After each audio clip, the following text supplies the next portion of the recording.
Hello and welcome to another Music Monday. Following on from last week, I just wanted to touch on the naming of seventh chords because this is going to come up in the future and it is something that you are likely to need to know. So from last week, we were naming chords with the first and the fifth. If I show you the keyboard, so we've got in C, if we were using C and G, we were creating triads by putting a note in between the first and the fifth note. So in order, they were the Phrygian, sus2, minor, major, sus4 and Lydian triads. So we've got names for all those. Brilliant.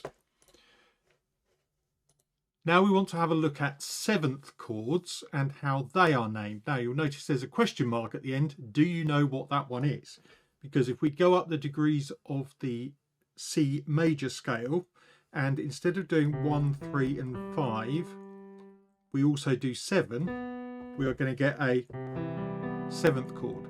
So if that's based on the first degree of the major scale, it's going to be a major 7, then you get a minor 7, in that case D minor 7, E minor 7, now we've got F major 7, then we've got the dominant seventh, so that's G dominant seventh. I'll come back to that and why it's called dominant seventh at the end. Then we've got minor seventh, and then finally you've got this chord B, D, F and A. And what is that called? Well, there's two names for it. Half diminished, so remember that was the diminished triad we had. So if we had the seventh on, you could say that's a half diminished seventh because the fully diminished chord is that. So we've got half diminished seventh there. The other name for it is a minor seventh with a flat fifth, because if you think B minor would be, and then with its seventh, that would be B minor 7, and then we flatten the fifth, we get the notes we were just using.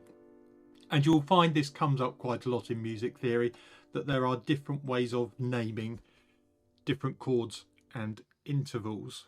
Now the dominant seventh, so in C, G is considered the, well, that G, so G, D, G, B, D, F is considered the dominant seventh, so G dominant seventh. If I want to play C dominant 7, it would be this: C, E, G and B flat.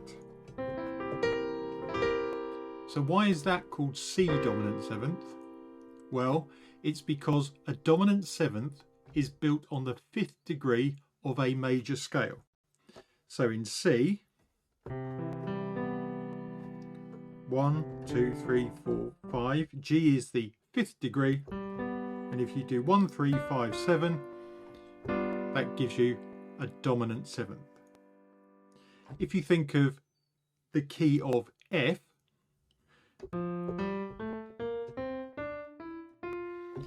so that's got a B flat in it. So what is the fifth degree of F? 1, 2, 3, 4, 5 is a C.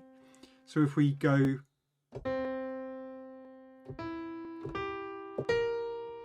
that is going to give us, in the key of F, the C is the fifth note, so that is C dominant 7. Often you will see it just written as C7.